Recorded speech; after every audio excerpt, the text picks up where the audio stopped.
Dobroveče svima. Dobrodošli u KROKODILov Centar. Hvala vam što ste sa nama. Hvala i onima koji nas prate putem društvenih mreža. Večeras ćemo vam predstaviti našeg 103. autora u KROKODILovoj kući za pisce. On nam dolazi u okviru projekta ULYSSES SHELTER, koji je kofinansiran od strane Evropske komisije i dolazi iz Grčke. Kao što sam rekla, on je 103. autor u našoj rezidenciji. Jakovos je rođen na Kritu 83. godine, studirao je u Atini i završio doktorat iz savremene istorije fokusirajući se na predstave građanskog rata u grčkoj književnosti. O ovome ćemo malo više razgovarati uticaju njegovih studija na njegovo stvaralaštvo.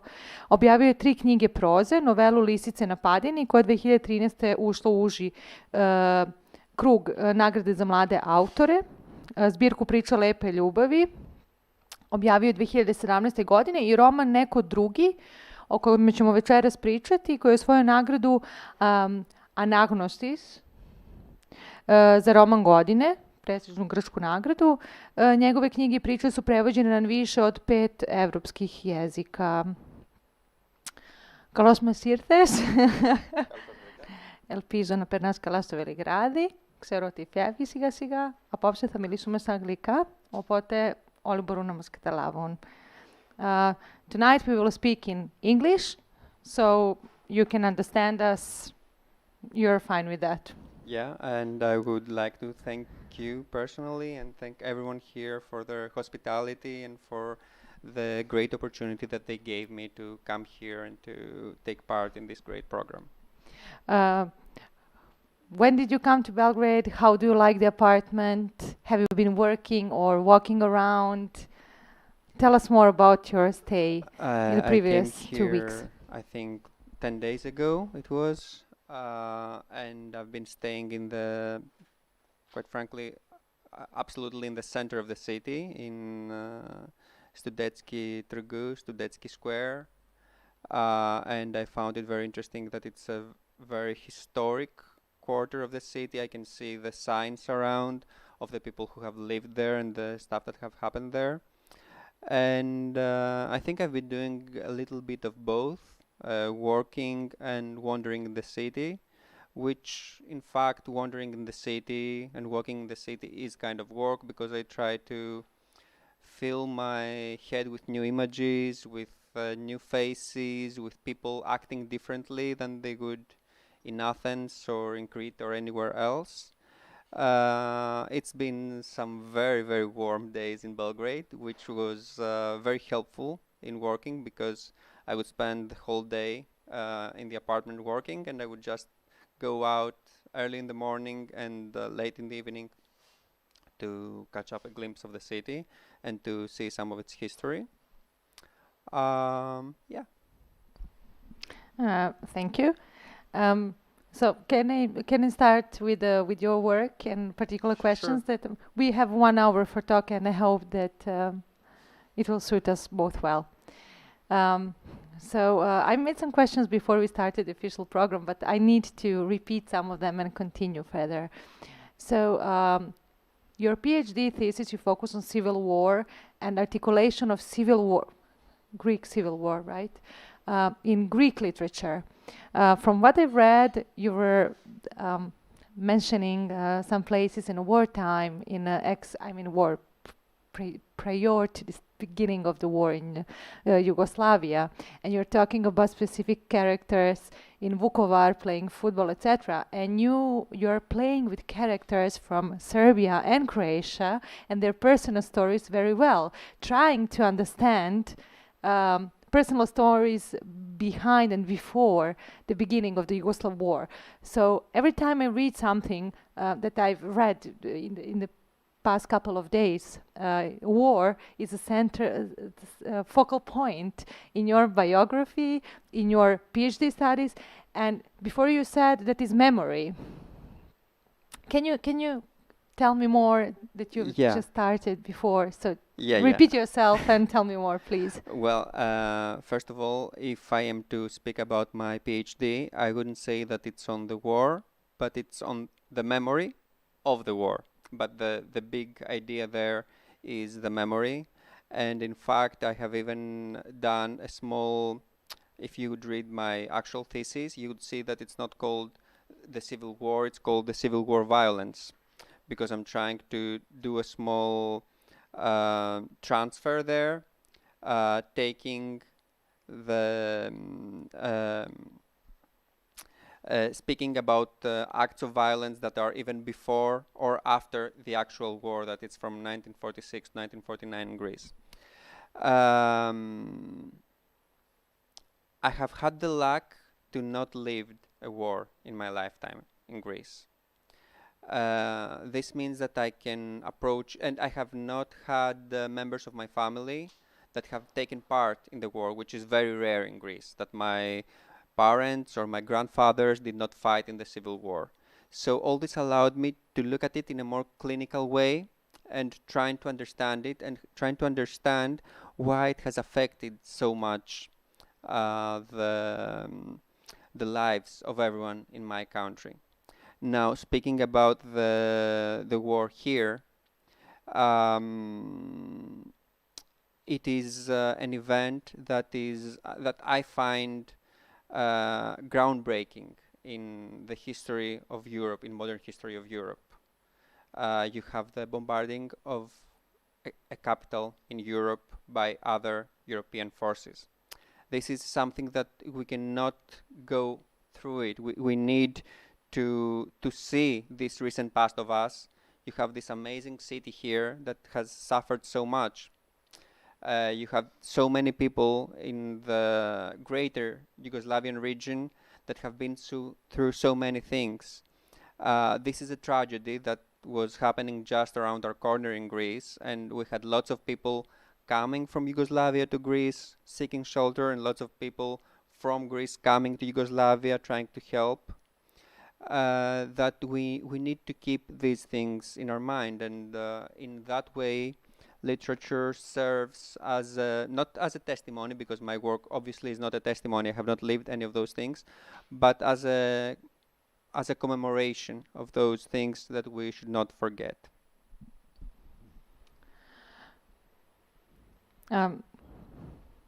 Referring to what you just said, my personal impression, I used to live in Greece, now I live in Belgrade, etc., following, not only living, but also following and consuming cultural content, if I may say.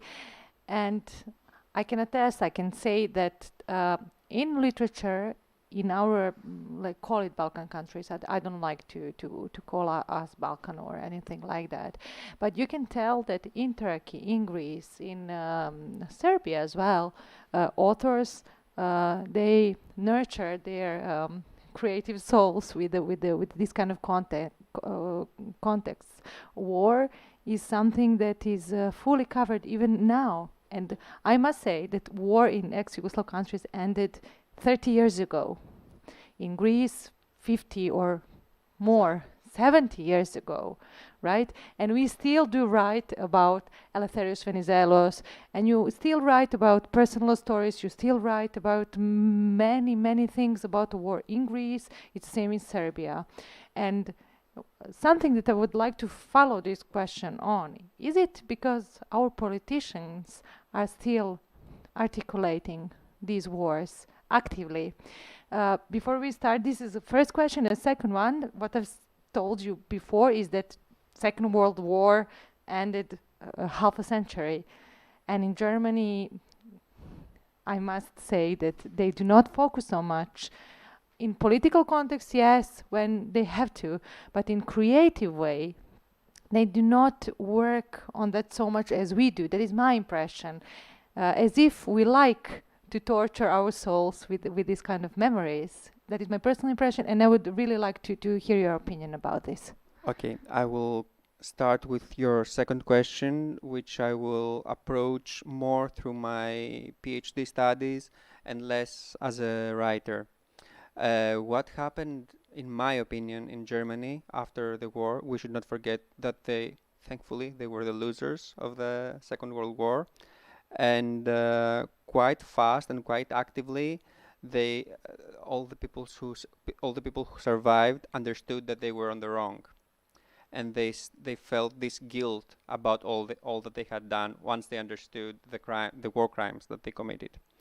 And for 10 or 20 years, they would not speak very much about the war. They would need 1 or 2 generations until they would start processing their trauma, because obviously, even though they were on the wrong side, they also had the personal trauma through the war. They went through starvation after the war. There were many people who were prosecuted who did not agree with the regime. And there are excellent... so they start writing about the war in the 60s and 70s, when they start speaking about their hypocrisy, the hypocrisy of their society afterwards. And there is this great essay by W.G. Zebold, or V.J. Zebold, which is called Somehow, and it's about how I think it's called the consequences of the natural disaster, and it's about how German literature avoided to speak about the bombarding of Dresden, because the bombarding of Dresden was one of the worst phases of World War II, and some people even compare it to the destroying of Hiroshima and Nagasaki. So why did German people avoid speaking about it as if it never happened?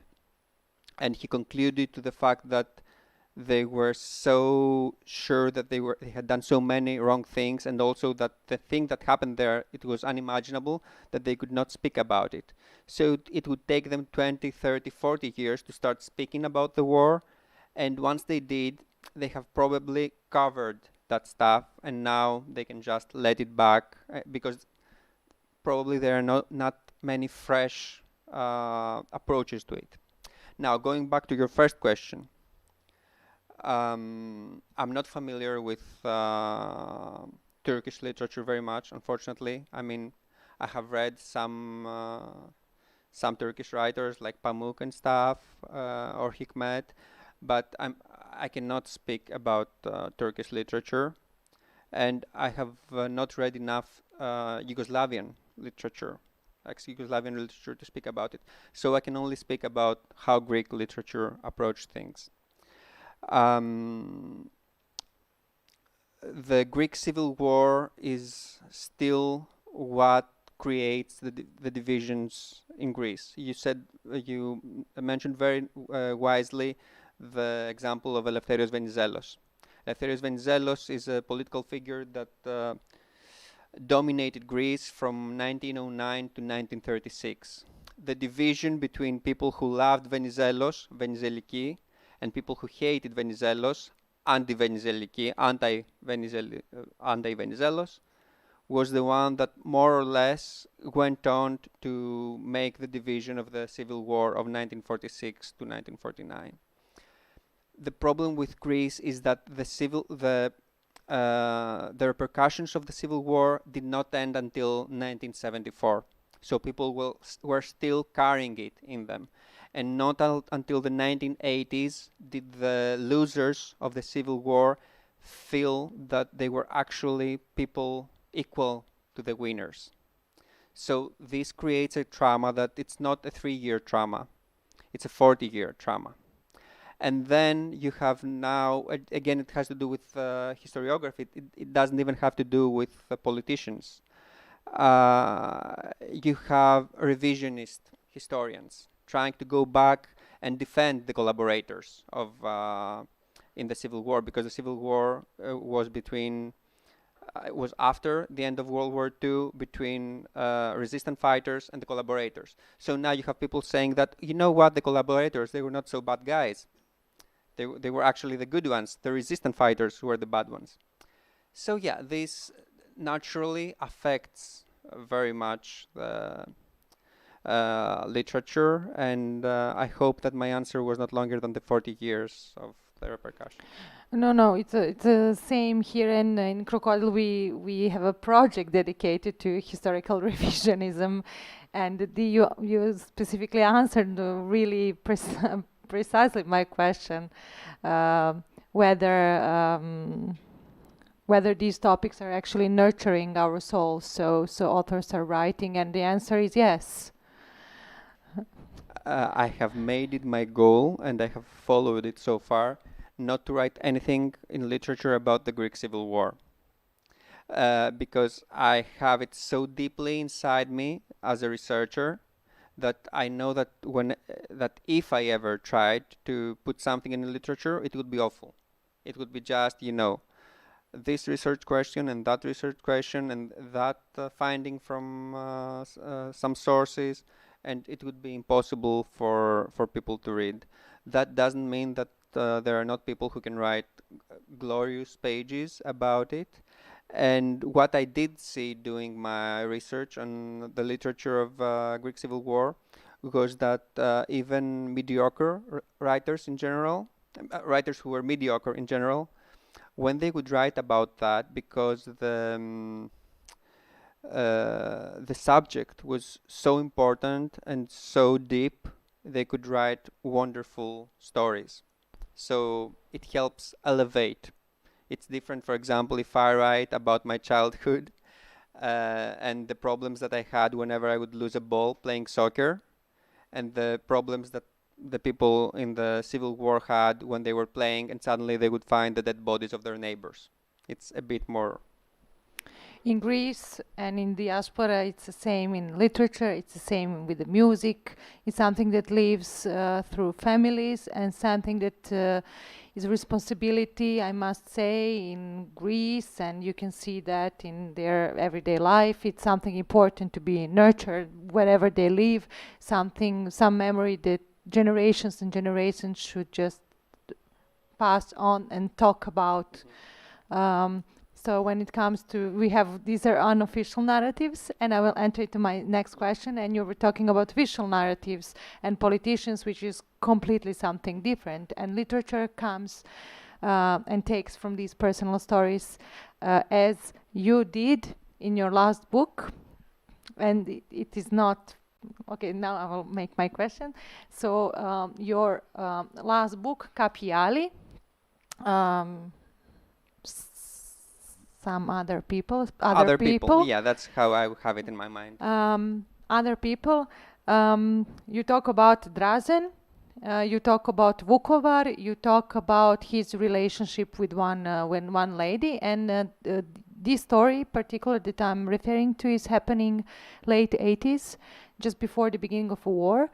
And you play with names from Yugoslav territory, with football players. Obviously, one is Croatian, one is Serb, one is coming from Kosovo, etc.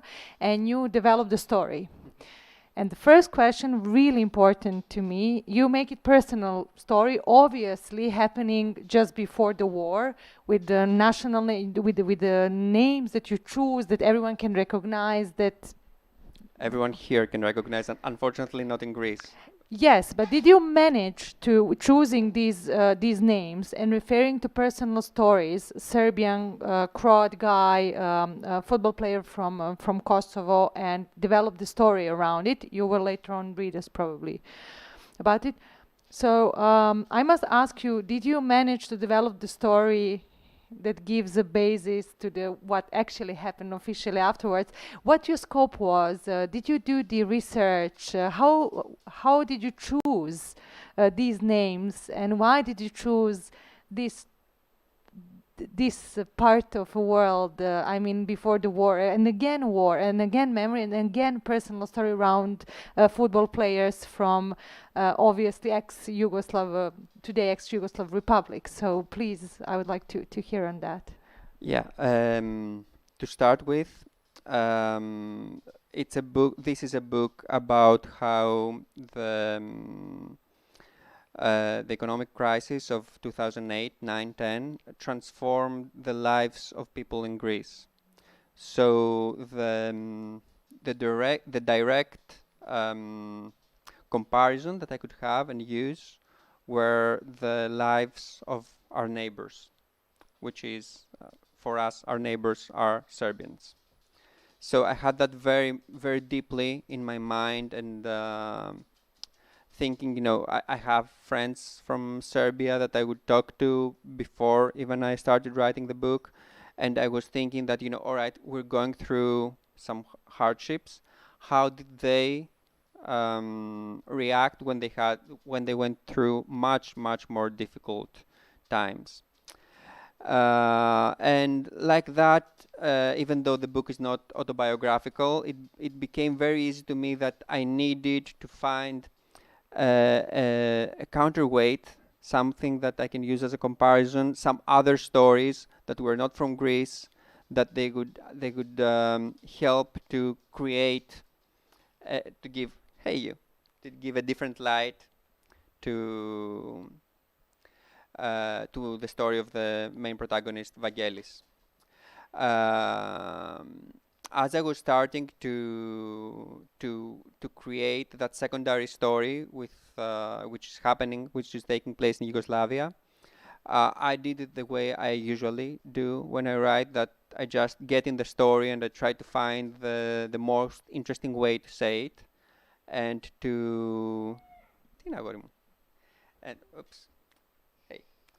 find some interesting characters. And as soon as I did that, I tried to communicate with all the people that I know from the region, that they could help me with all the details. And I started doing the historical research to put people in the right places, to put the names right, to find the organizations, to find the exact timetable of the war, because my memories were not enough. I needed to make sure that all the names were right, that the endings for the Serbians were Serbian. I liked the fact that I had a Croatian guy with Serbian surname, showing that perhaps he was not 100% Croatian, that there was something in his family history. And then as soon as I was done with all that, I had one great problem, that it was how would I introduce these characters. And that was actually the most difficult part for me for the novel. It was a part that I rewrote like 10, 15, 20 times, trying to find a way to introduce this guy, Drazen Stiric, because it was a very sudden shift in the novel. And because I had already in mind that he would be a goalkeeper, and I knew that he would be a failure as a player, and then he would go through the war, and then he would start succeeding without people knowing how he did it.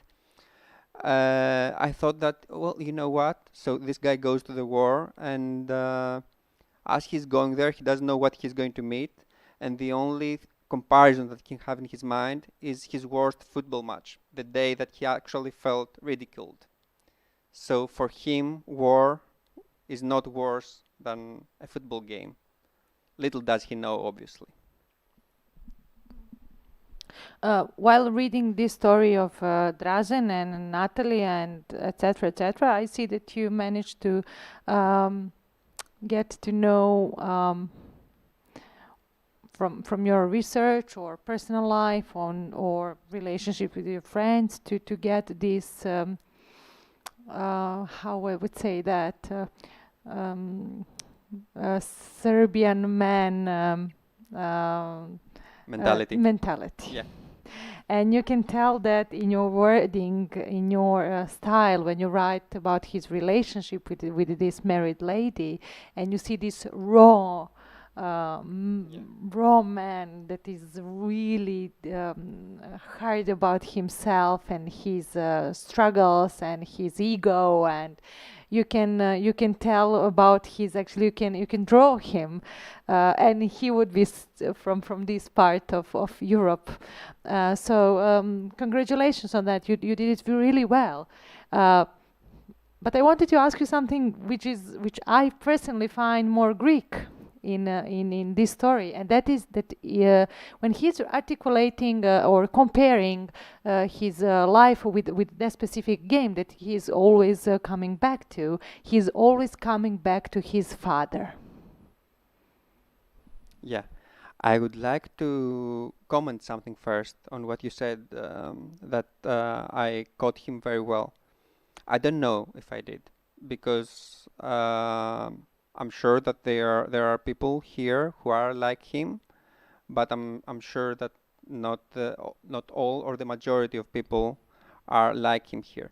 What I was in I'm talking about majority and stereotypes, of Yeah, course. People yeah. are always So that's what I was interested in. I Yeah. wanted to play with a stereotype of the Serbian, because the book, it is not me who is speaking in the book. It is the narrator. It's written on the first person. So this guy Vangelis is speaking, and he is speaking from his point of view, that he feels a bit higher than the rest when he is speaking about Drazen. So obviously, when he tries to say that story, he just steps on certainties that he already has. So that's what I was very, very interested in, and that's what I tried to undermine in the ending of the book. That you hear that someone is from Serbia or Croatia, from ex-Yugoslavia, and you always put him in some boxes, but you never know the surprises that he hides inside him. So going back to your actual question with the relationship with his father,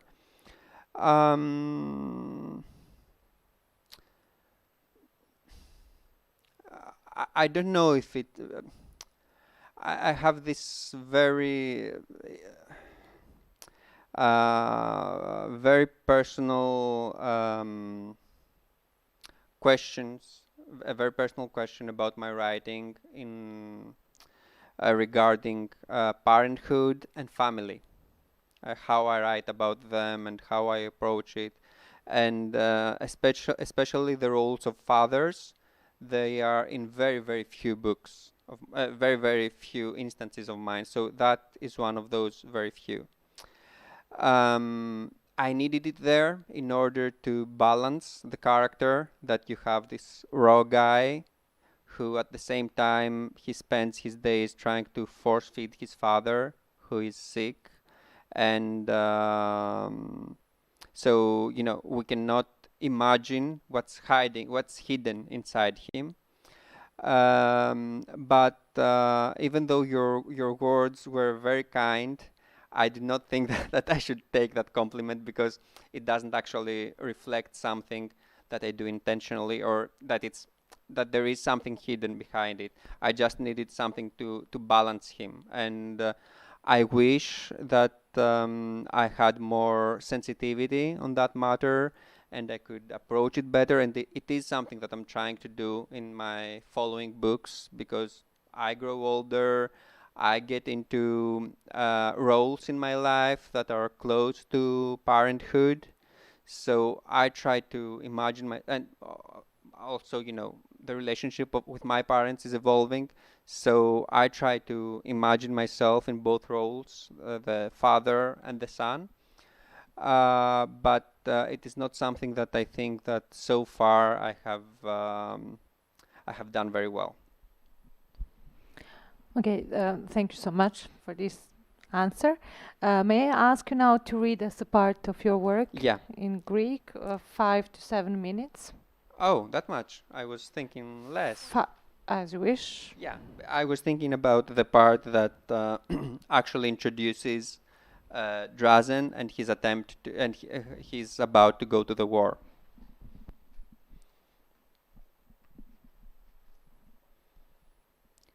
«7-1, 6-0, 5-0. Πόσο χειρότερος μπορεί να είναι ο πόλεμος? Χειρότερος και από το ότι έκοψε την μπάλα?» Ο δρόμος κοντά στο στάδιο ήταν άδειος και ο Στίριτς κλώτησε ένα τενκεδάκι με την άκρη του παπουτσιού του από την πλατεία ως την πόρτα των αποδυτηρίων. Ήταν ανοιχτά και ας μην έκανε κανείς προπόνηση. Ήξερε ότι θα έβρισκε εκεί τον coach. Τον φώναζε πάντα coach και ας τον είχε προπονήσει μόνο για 2,5 σεζόν. Κοιτούσε τον άδειο αγωνιστικό χώρο, σαν να προσπαθούσε να ανιχνεύσει κάποιο νέο ταλέντο. Και πού αλλού θα μπορούσε να είναι. Ό,τι ίσχυε για τον coach, ίσχυε και για τον εαυτό του, σκέφτηκε ο Στίριτς. «Θα φύγεις?» τον ρώτησε ο προπονητής. «Αύριο». «Όλα θα πάνε καλά». Ο Στίριτς ήξερε ότι τίποτα δεν θα πήγαινε καλά, αλλά δεν είχε σημασία.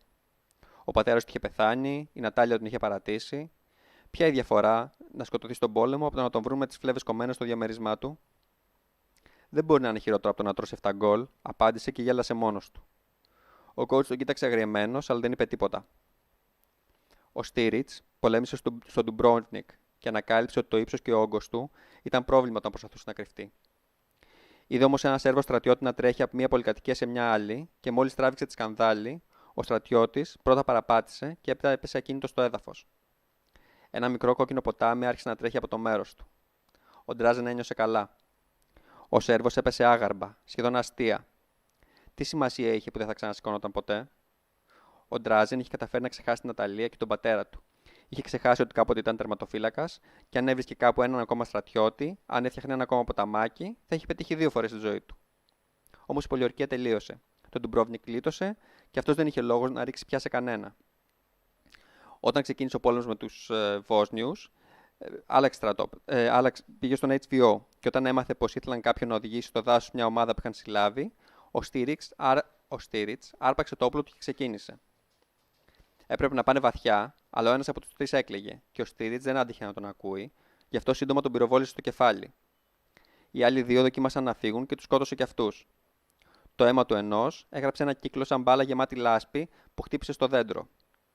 Κουβάλισαν τα πτώματα στα χέρια, κάνοντας κάθε λίγο διάλειμμα για να ξεκουραστούν. Όταν έφτασε στο σημείο που ήθελε, είπε στους άντρες του να σκάψουν. Του είπαν να σκάψει κι αυτός, αλλά ήταν εκείνος που τους είχε σκοτώσει και έτσι έβγαλε να ανάψει ένα τσιγάρο. Οι 4 στρατιώτες έσκαβαν με τις ώρες και τότε κατάλαβε ο Στίριτς πόσο δύσκολο είναι να θάψει ένα πτώμα. Όταν όμως θα έφτιαχνε ένα λάκκο για αυτή την πουτάνα την Νατάλια και τον σλόμποντάν της, δεν θα τον ένοιαζε. Θα τον έσκαβε καλά και βαθιά για να μην βγουν ποτέ από εκεί μέσα. Ξέχασε να βάλει σημάδι που τους έθαψε, αλλά ο διοικητής δεν τον ρώτησε όταν επέστρεψαν. Ξανασυνάντησε τον Γιόβανσιτς 20 χρόνια μετά το παιχνίδι. Κανείς δεν θυμόταν το ταλέντο του. Την Νατάλια και τον Σλόμπονταν δεν τους είχε σκοτώσει. Ο Στίριτς πέρασε τυχαία έξω από το μαγαζί όπου πήγαινε κάθε μέρα ο Γιόβανσιτς και τον είδε να κάθεται κοντά στο παράθυρο. Μπήκε μέσα, στάθηκε μπροστά του και έφτιασε μέσα στο ποτήρι του. Ο Γιόβανσιτς σήκωσε το βλέμμα φοβισμένος. Χωρίς την μπάλα στα πόδια, έδειχνε μικροσκοπικός. Ο Στίριτς ήταν τεράστιος. Δεν είχε κάτι να του πει. Ήθελε μόνο να δει τι είχε απομείνει από το μεγαλύτερο ταλέντο του σέρβικου ποδοσφαίρου. Ήξερε ότι είχε προλάβει να παίξει μόνο 1 χρονιά στην αλφαεθνική και να βάλει 12 γκολ. Μετά, με τον πόλεμο, βρέθηκε αποκλεισμένος. Έχασε ένα χρόνο μέχρι να του βρουν μια ομάδα στην Ελλάδα. Πήγε εκεί πεινασμένος, νίκησε ένα σπίτι μαζί με κάποιον άλλον. Σε 6 μήνες έβαλε 2 γκολ. Τον έστειλαν σε άλλη ομάδα μετά β' εθνική. Πήγε στην Κύπρο, ούτε εκεί έκανε τίποτα. Πήγε 22-23, βάλε κάτι τραυματισμούς. Όταν τελείωσε ο πόλεμος, γύρισε στη Σερβία. Ως τα 27 είχε κόψει την μπάλα. Είναι τόσο ευαίσθητη και επιρρεπής σε συμπτώσεις η ζωή. Ωραία. Thank you. Thank you so much. So you've just read us about Dražen, who is going to war, and he's famous Yugoslav football player. And again, you mentioned this lady Natalia and her man Slobodan. That actually he hated them both and he didn't kill them, etc., etc. So you were saying that in this book you wanted to get to know when obviously economic crisis started in Greece and difficulties with people leaving the country, losing their jobs, etc., etc. You wanted to compare these difficult times to difficult times, Serbian personal stories, what happens in personal lives before the crisis starts. Did you manage to, you've said before that you did the research in order to develop these characters and these stories. And now we were talking so much about Dražen, Stiric and football and Natalie and your insight on these Yugoslav stories, Serbian, Croatians, and Kosovo player coming to play, etc., etc. But you didn't tell me, and I would like to ask you: didn't manage to find the connection between these stories and get some answers that you were searching for? Get some answers. Because you said that you've taken particular period in time in Yugoslavia in order to to understand better what's happening in personal lives in Greece during the 2008 to 2010. Yeah. And did you manage in that, or your story went someone completely different and you're happy with that? The book takes place mostly in Greece and Poland. I was living in Poland at the time when I wrote it, and again we have this comparison between the two countries that are in totally different trajectories. One going up, one going down. So I had that in mind as well. I don't know if I managed to find any answers, and I don't know if the hero of my book managed to find any answers. He found the answers that he was searching in the detective part of the book, because it also has this detective story in it. But the important thing to me, and I guess to my hero as well, is that both of us managed to understand some parts of our lives, our mistakes, and our decisions better, which was the actual goal. So I guess in that regard, I did get some answers. I mean, the answers that I was searching for from Serbia, I think, and basically not the answers, but the lessons. I think I had them long ago, because when I was discussing with friends of mine from here, I can remember that I always found them much wiser than I was, even though we were of the same age. But because they had been through so many hardships in their life, and they had fought so much to manage to get to the level which they got, which was an important level. It was not something little, all right? But they had fought much harder than me or than anyone else around them. So that was a great lesson, and in the end, I think that's what I learned myself from the book, or from everything, that, you know, the more you struggle and the more you have to fight, the wiser and the better you become. Thank you. I will not say if I agree or disagree. You become much more than that, but that is something. And I hope I didn't become like a self-help, you know. I have to ask people here if they have some question. I know that you want to ask something about revisionism and civil war in Greece. Come on.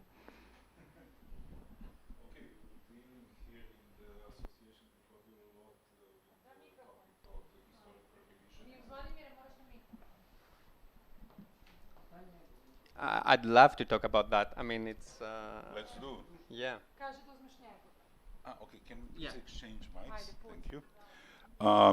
So we were dealing a lot, and actually we are dealing a lot here in the Association KROKODIL with the topic of the historical revisionism here in the region of former Yugoslavia. There's a lot of bending of historical facts for the political reasons, and it's affecting a lot the educational system and obviously the way that the kids are growing up in the region. Now, I understand that the problem is very complex here because it's different ethnic groups that were in the war with each other, and obviously everybody has their own truths and the way to explain historical facts. But how does the historical revisionism affect the way that history is taught in the schools in Greece today? We solved that very easily. We don't teach it. So there's no such problem. We don't teach anything about contemporary history in schools, so no problem. And obviously I'm ironic right now because it's a pity and it's a shame that we don't. The whole fight in Greece right now in revisionism is in the field of public history and newspapers mostly, some sites, and television less, because television is not interesting in this subject because it's very heavy, it's very difficult for people to understand. But since I would say 2000, there has been an attempt of revisionism in Greek history, trying to well, it started very, very well, trying to find what was the reason the collaborators collaborated with the Germans, with the Nazis, which is a very valid question, and it was a question that nobody had asked before. And it is true that many of them did collaborate in order to, because they were going to be murdered, that there were persecutions against them, and they did collaborate for that reason. But it started from there, and it went all the way to the fact that you know, collaboration means nothing, and the people that who were armed by the Germans and they were taking parts in massacres, they were, you know, they were just innocent people around the corner, hoping to just criminalize the Greek resistance movement.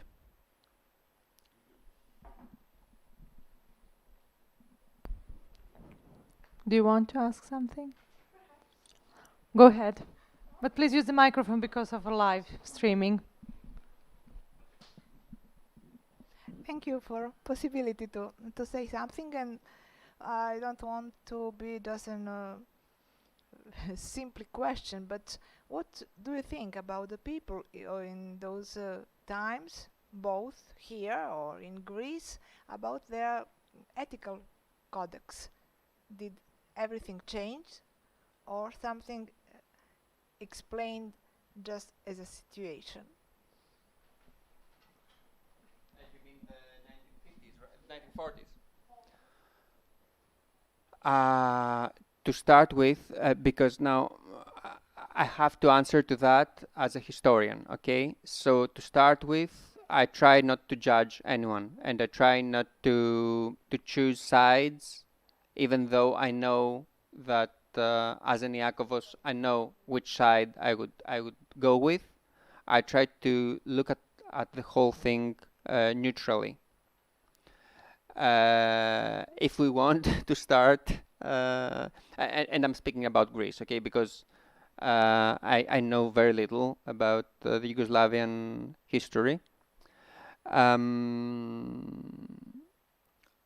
If I was to live there, I mean, I know very well which side I would like to take. And there is this amazing saying that has been attributed to Aggelos Elefantis, a very important Greek historian of the 20th century, who said, in order to describe it all, that he would say that now everyone is very proud to say that his father lost the war, but no one is proud to say that his father won the war. That and it actually went on to say it became a movement that was described, and I mean the war, the Civil War. So everyone was proud that their parents had lost the Civil War because they had resisted the Germans, but they were ashamed if they had won the Civil War, because it meant that beforehand they had collaborated with the Germans. But at this, you know, at the same time, it could be wrong on my side to, you know, to just go and easily say that if I was living there, I would do this or I would do that, because, for example, in Greece, and I'm sure here it was the same thing, regional matters played a great deal. For example, you could be from one village, and just because you were from there, you would be prosecuted. and you had no other way to save your family other than to go and fight them, even to fight the resistance. So yeah, I mean, I can understand that someone might try to save his family. It's a good thing. It's a noble thing. It doesn't mean that in the greater picture he's on the right side. We can differentiate these things. Our little acts that we might know the reason why we do them, with the grand narrative of history, which is something completely different. That's the important thing, to understand how these things are connected. As a true philosopher, you're not taking any sides or making any statements. You say something and then you take a position that you don't want to take any side or make any statements, which gives you the great area to discover more, right? And my last question to you will be, actually you write the book of essays Omorfierotes, Διαβάζω αντίστροφα, and then you wrote the prose, Κάποιοι άλλοι. It's short stories. It's not essays. Short stories. Yeah. I'm sorry for this. It's a novella, short stories, and a novel. What do you like to write the most and write the most about? Because as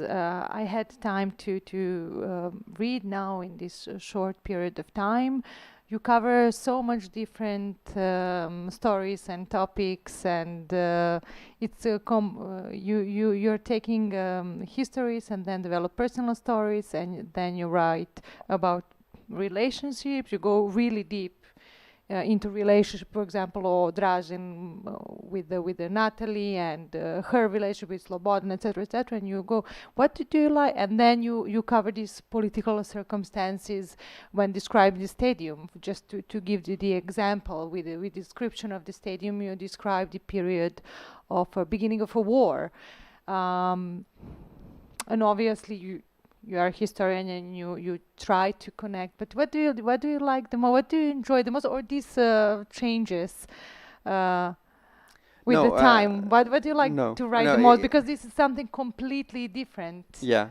No, I think it's in very creative way. Yeah. It's very easy for me to answer. Well, to start with, I love doing research. I love the reading part of research. I don't enjoy as much the writing, because in the writing, okay, you formulate what you have read, but you don't learn actually something. So research, I love. But as far as writing goes, my great goals revolve around novels, and novels that try to catch a greater picture of society. No matter what I write, it's for me, it's always inside a historical context, because that's how I am made. That's that's the way I think. My background in history, even if I write about some person picking up the tray, drinking some coffee and leaving the coffee there and just walking back, to me that is in a historical context one way or another, and that historical context needs to appear. What is this person? How is he or she walking? How is he or she dressed? Is he or she underpaid? Is he or she working too many hours? Or all these are the context. So yeah, my goals and what I truly want to do is novels and grand narratives, long novels, even much longer than this one. What I enjoy writing is novellas. Yeah, I mean, I've written one, Αλεπούδες στην Πλαγιά. I'm actually writing now another. That's what I came here to do, to edit my new book. And, I just feel that the novella, with its small size, it's actually a friendly book for the writer and for the reader.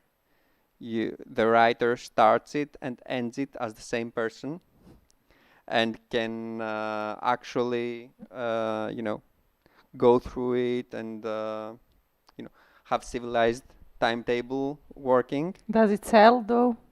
And nothing sells in Greece, so it's I'm fine. kidding. So I don't have to worry about that. And the novel on the other side is brutal. I mean, the experience of Kapiali, I was working on it for 4 years. For some part of those 4 years, it was full time. For some other parts, it was not full time. The editing was, it nearly destroyed me and the editor. We were editing it like midnight to 2 a.m., something like that, because also we have the rest of our lives, we have our jobs, we have everything. So I'm not the kind of writer that, can sit for a long period of time from 8 in the morning until 6 in the evening and just work, and then the next day and the next day. Fortunately or unfortunately, that's not my life. So the novella allows me to work on something that I like very much, to say the story that I want, without ruining my life in the same time. With this, we will end this conversation. But they say that I'm saying it in this moment. So they say. Yeah, I'm saying me in my head. Yeah. Three me in my head in 3 different languages right now. That if you read a lot and if you research a lot, if you write something for 4 years, it cannot be bad literature. So even it though certainly can. They say, me says that. I have many examples in my mind. I will just not I'm say saying names. that if you research a lot and if you read a lot and then you write something for 4 years, in my opinion, it cannot be bad. I know it's difficult, and I know this story. Lots of good writers from Serbia has the same story, but at the end, all of the stories that I know about, they end up with a good piece of literature that will remain. Actually, I have this notion in my mind that there is overwriting, and that sometimes you get so much in love with your book, and you fall so much in love with the time you have spent on it, that after some time you actually might ruin it exactly because of the time that you spend on it. So it's impossible to write a good book without putting the effort. Okay, so I'm sure that what you say is it's necessary. There's no other way. If you don't do the years, the book will not be written by itself. But on the other hand, sometimes it can be devastating to just write 10 or 15 years the same book, because first of all, because you're not the same person when you start it and when you finish it. And you cannot understand what you were doing back then, you cannot edit it, you cannot approach the characters. Do you want to add something more? No. Okay. So with this, we can continue talking about this, because this is something that we live in our lives. Vladimir has a story about it. So since this is the night about you and about your work, I would like to thank you for this conversation, even though we could continue, and do apply again and do come to our residency again with your new novel that you enjoy writing so much. We will be following your work. We do hope that you will be translated in Serbia. We will present your work to local publishers, and we hope that you had a nice time in Belgrade. Yeah, I want to thank everyone here and for your hospitality and for everything. I hvala vama svima koji ste gledali i ovde i putem našeg YouTube kanala, i pratite festival sledeće nedelje od srede. Pozdrav!